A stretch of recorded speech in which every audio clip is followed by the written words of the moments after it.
Years ago, I used to go out to the cemetery and do gravestone rubbings.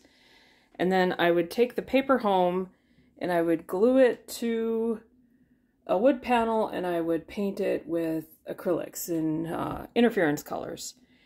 And I had these for a really long time and they never were, what's the word? They didn't look finished to me because you'll notice like right there in particular, the paper shows through a little bit because I didn't cover every surface with paint, and those black marks are actually the charcoal. So like you put a piece of paper up against a gravestone and you rub it with charcoal and then you get this image.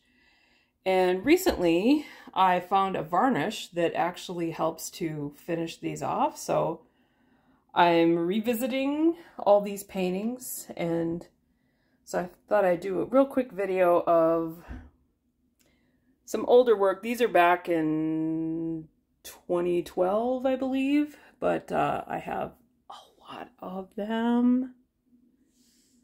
I haven't actually counted how many of these I have, but there's a lot of them. So basically, way back then, I was working a job that was incredibly stressful, rotating shifts, 12 hours at a crack, and it kind of just, I couldn't create anything from scratch. Like, I couldn't make an image of my own, so this was my outlet for creativity. So I would go to the cemetery and I would, like, for instance, this vine right here, that would be from one stone, and then I'd walk over to the next stone and there would be some flowers on there. So I was kind of making a collage from many different tombstones, and then I'd bring it home and I would prepare it and paint it, and it was just a really good way for me to do something creative without kind of trying to explain what I mean. I don't want to say these didn't take any brain power, because I mean I was still doing something creative, but at the same time I didn't need as much concentration as I do with my sculptures. So these were a little more automatic, and it was great for me at the time. It was just I really enjoyed working on them, but it was more kind of this almost therapeutic exercise, I guess you would say. But I did a lot of these. I need to actually count how many I've done. But I would take like a big cardboard portfolio with me to the cemetery, and I would just pull out a page until I filled it up, and then I would I'd fold it and put it in my portfolio, and then I'd move on to the next, and I would do like a big old ream of very large paper, and just keep going until I had enough, and then I would take them home and paint them. So when you go out to cemeteries, there are caretakers that mow the grass and, you know, make sure everything looks nice, and when I first started doing this, the caretakers would come out and ask me questions, and they're like, oh, that's awesome, and I really like that you're doing this, and you're kind of preserving some of the history, and, you know, everything was great. And then after a while, I started going to some of the other towns in my area because I'm looking for different images, you know, because I didn't want to stay in like the same cemetery every time and just keep using the same images over and over and over. Yeah, I wanted some different collages, and my door just blew open. That was funny. There's a ghost in my house. Kidding. So anyway, as I was branching out, going to some other towns, people started getting upset. And the last cemetery I went to, I had a woman who, first she was driving through the cemetery in a big van. So I'm walking, you know, in between the rows and the whatever. And she yells out of her van, "What are you doing?" So I approach her about halfway because I can see she's upset. So I explained to her what I was doing, and she said, "I'm going to call the cops." And I said, it's not illegal. You can go ahead and call the police if you want, but it's not illegal. All I'm doing is taking a clean piece of paper and laying it up against a stone. Everything is dry. Obviously, I'm not going to go out and do this when it's wet because the paper would stick to the stone and it would just be a mess. So I'm taking a clean piece of paper. I'm wearing gloves. I'm picking up after myself. The only thing that's touching the ground is perhaps a little bit of dust from the charcoal. But, I mean, I'm not leaving fingerprints anywhere. It's fine. Well, she was not having any of it, so she kept following me around the cemetery and making threats.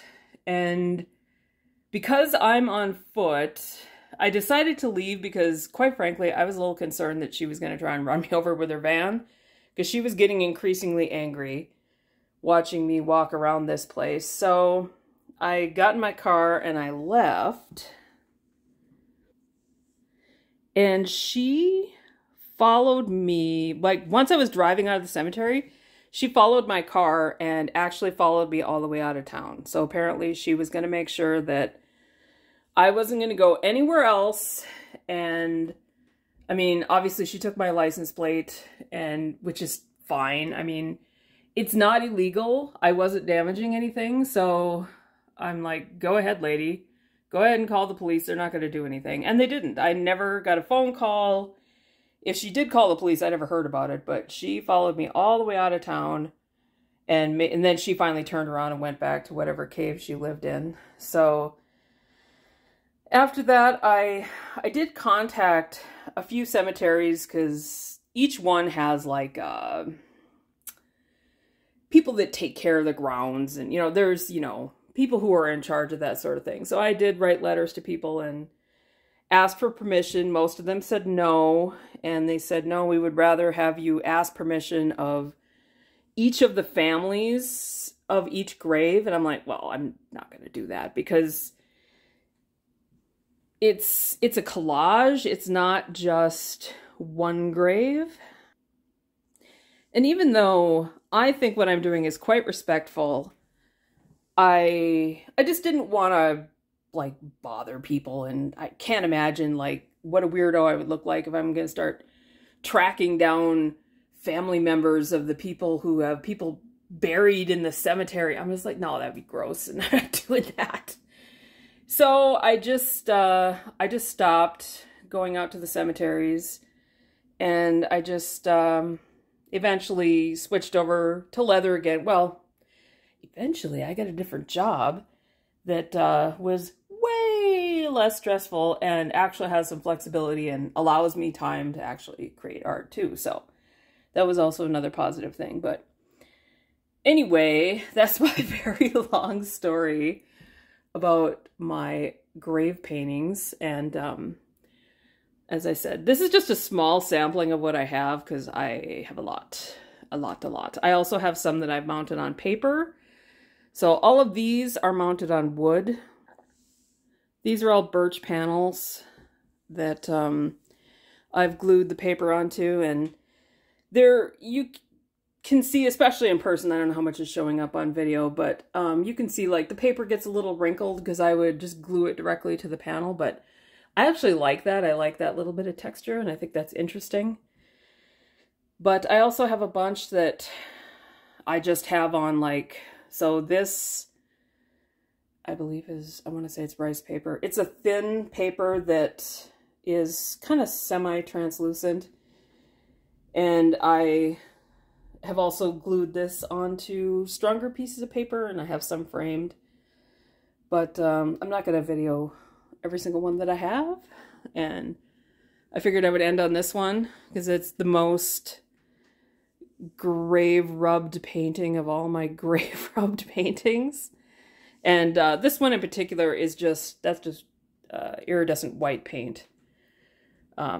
but you can definitely see the charcoal a lot in this one. But at the time, these were a lot of fun to create, and even looking back, I still really enjoy these, even though they're kind of creepy. They're still interesting, and I think the fact that the pastel colors are in contrast with the subject matter, and I think they're interesting.